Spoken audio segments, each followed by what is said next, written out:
somebody very different, somebody very vulnerable. I saw you being very transparent, relinquishing your power or sense of control in that moment to reflect and regroup yourself and to regain your foundation. So both of you work extremely well together. So whether it be General Hospital or other productions, I believe even in a comedy aspect or maybe something, a film or a show with The Rock or somebody, moving forward, you and Johnny are a very good pair. Thank you. I want to quickly just say that, you showing that side of yourself to kind of open up and be like that, you felt compassionate to Smoke. I want to commend you on that, because number one, that shows you're a human being, and it's like, and the thing is, on social media, there is a lot of hate towards Smokes, right? Like, people want him murdered. They want him gone because he is just, he's just causing trouble for these characters that everybody adores and loves. And they don't want to see that. They want to see their characters being happy and not necessarily feeling miserable, because when they connect with their characters, I'm assuming, like, as a super fan, you're going to, like, if they're having a great day on General Hospital, you're going to have a great day too. And who's this Grant Smoltz douche canoe coming in and changing things up?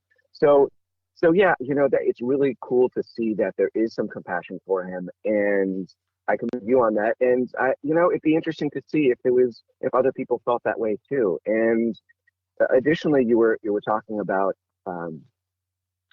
seeing that potentially it looks like maybe Grant had a past of being bullied, and it's crazy. Like, I don't know how you picked that up, but that was part of my character's backstory. It was like part of why he has got a chip on his shoulder is because, and typically actors, like, we don't really like go into our backstory, but you're kind of like, you kind of saw it. So I'm gonna confirm that the backstory that I created in my head was that yeah, in high school, and even a certain extent in college, but not as much. Mostly in high school, Grant was really bullied a lot by all sorts of people, by the jocks, by the cool people, and that's why he really dug his heels into journalism, right, into those like English lit type classes.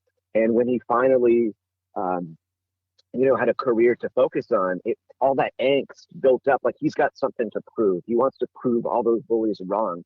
So in that moment, when Brando comes after him, it's like he is going. It literally transports him right back to high school. And yeah, I think what you're seeing is just that. So yeah, and the thing is, I listened to a little bit of Johnny's interview when he was on your show, and it's interesting because we are kind of similar, and maybe perhaps why we're an interesting pair is that we both kind of have a similar preparation style. He says he's a man of. And yeah, he's definitely a man. I saw those cowboy shots. Like, he was literally riding a bull the other day, and I'm like, holy shit! I could never ride a bull because I would definitely break a bone or something, or a ligament. I don't know how he's doing this, but it was super cool. Like, everything he posts is super cool. But yeah, his preparation style is imagination, right? It's creating that rich backstory through imagination, and that's the same thing I do.